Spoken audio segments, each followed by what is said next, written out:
வேட்டையின் படத்தின் வெற்றியை தொடர்ந்து சூப்பர் ஸ்டார் ரஜினிகாந்த் நடிப்பில் உருவாகி வரும் திரைப்படம் கூலி.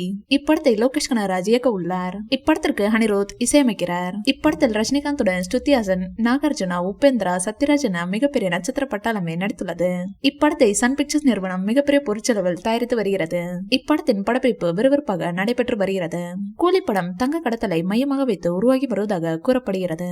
இப்படத்தில் ரஜினிகாந்த் அதிக அளவில் சண்டை காட்சிகளில் நடித்துள்ளதாகவும் இப்படம் லோகேஷ் கனகராஜன் சினிமாட்டிக் யூனிவர்ஸுக்குள் வராது என்றும் கூறப்படுகிறது. முழுக்க முழுக்க தனி கதையம்சம் கொண்ட படமாகவே கூலி உருவாகி வருகிறதாம்.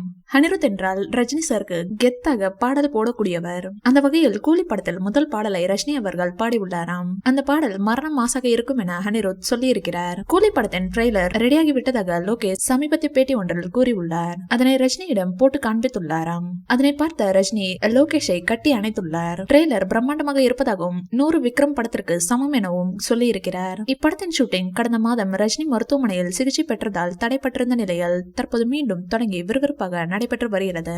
இந்நிலையில் கூலி படத்தின் ரிலீஸ் அப்டேட்டை இயக்குனர் லோகேஷ் கனகராஜ் சமீபத்திய பேட்டியில் கூறியிருக்கிறார். அதன்படி இப்படத்தை வருகிற 2025ஆம் ஆண்டு கோடை விடுமுறையில் திரைக்கு கொண்டுவர உள்ளதாக அவர் தெரிவித்துள்ளார். இதன் மூலம் கூலி திரைப்படம் அடுத்த ஆண்டு ஏப்ரல் மாதம் தமிழ் புத்தாண்டு விடுமுறையை டார்கெட் செய்து ரிலீஸ் ஆக வாய்ப்புகள் இருப்பதாக கூறப்படுகிறது.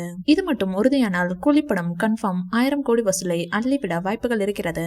கூலி படத்தை முடித்த கையோடு தன்னுடைய எல்சி படங்களை கையில் எடுக்க உள்ளார் லோகேஷ் கனகராஜ். அதன்படி முதலாவதாக கைதி 2 படத்தை அடுத்த ஆண்டு எடுத்து முடிக்க உள்ளார். இப்படத்தை முடித்ததும் சூர்யாவை வைத்து ரோலெக்ஸ் என்கிற திரைப்படத்தை எடுக்க உள்ளாராம்.